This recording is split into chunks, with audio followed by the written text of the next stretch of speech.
Serie de frecuencias simples.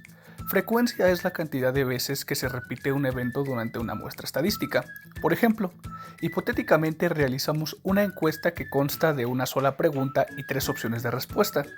Efectuamos la encuesta a 20 personas y el resultado refleja que 5 personas responden con la opción 1, 10 con la opción 2 y 5 con la opción 3. Ordenamos los resultados en una tabla de frecuencia que tiene la finalidad de facilitar la obtención de información que contiene los datos. Para graficar correctamente nos ayudamos de las variables estadísticas, que es un conjunto de características de la población que se está estudiando. Variables que pueden ser la edad, el peso, las notas de un examen, los ingresos mensuales, etc. Existen dos tipos de variables, cuantitativa o numérica, y como su nombre refiere, toma en cuenta el valor numérico, por ejemplo, el número de viviendas en una región o la edad.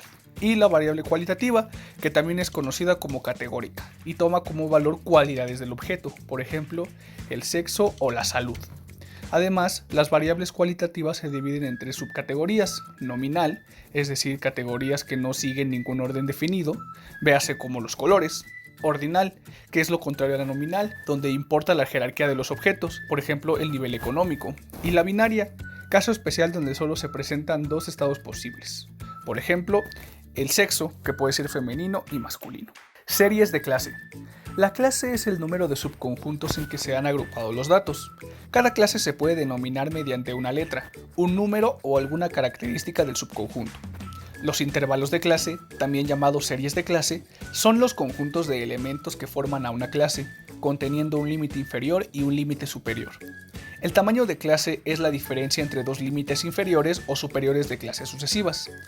El número de clases en que se agrupan los datos se determina con la raíz cuadrada del número de datos cuando este es menor de 200, y para muestras con 200 o más datos, el número de clases se determina con la raíz cúbica del número de datos. Para determinar el tamaño de clase es necesario conocer el rango de la muestra, que se obtiene con la diferencia entre el dato mayor y el dato menor de la muestra y se representa con la letra R. El tamaño de clase se obtiene al dividir el rango entre el número de clases y se representa con la letra C. La frecuencia de clases se obtiene contando, en la tabla de datos ordenados, los que correspondan al intervalo de dicha clase. La frecuencia relativa es la frecuencia de clase dividida entre el total de datos y multiplicada por 100 para expresarse en porcentaje. La frecuencia acumulada es la suma de la frecuencia de clase y las frecuencias de clase anteriores. La frecuencia acumulada relativa es la frecuencia acumulada dividida por el total de datos y expresada en porcentaje. Medidas de tendencia central. Las medidas de tendencia central son medidas estadísticas que pretenden resumir en un solo valor a un conjunto de valores. Representan un centro en torno al cual se encuentra ubicado el conjunto de los datos. Las medidas de tendencia central más utilizadas son media, mediana y moda. Los procedimientos para obtener las medidas estadísticas difieren levemente dependiendo de la forma en que se encuentren los datos. Si los datos se encuentran ordenados en una tabla estadística, diremos que se encuentran agrupados, y si los datos no están en una tabla, hablaremos de datos no agrupados.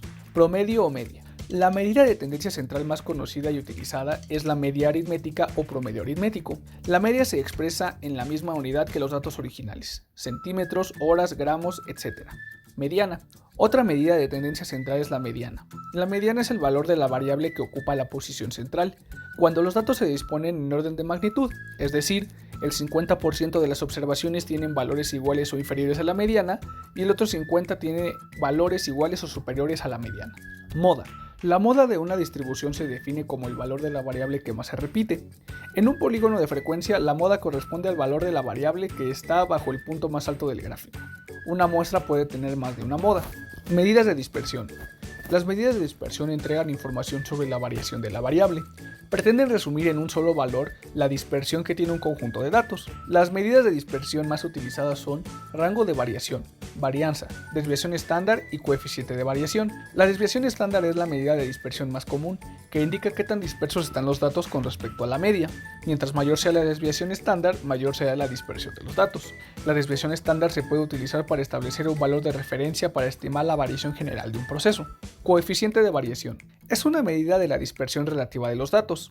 se define como la desviación estándar de la muestra expresada como porcentaje de la media muestral. Es de particular utilidad para comparar la dispersión entre variables con distintas unidades de medida. Esto porque el coeficiente de variación, a diferencia de la desviación estándar, es independiente de la unidad de medida de la variable de estudio.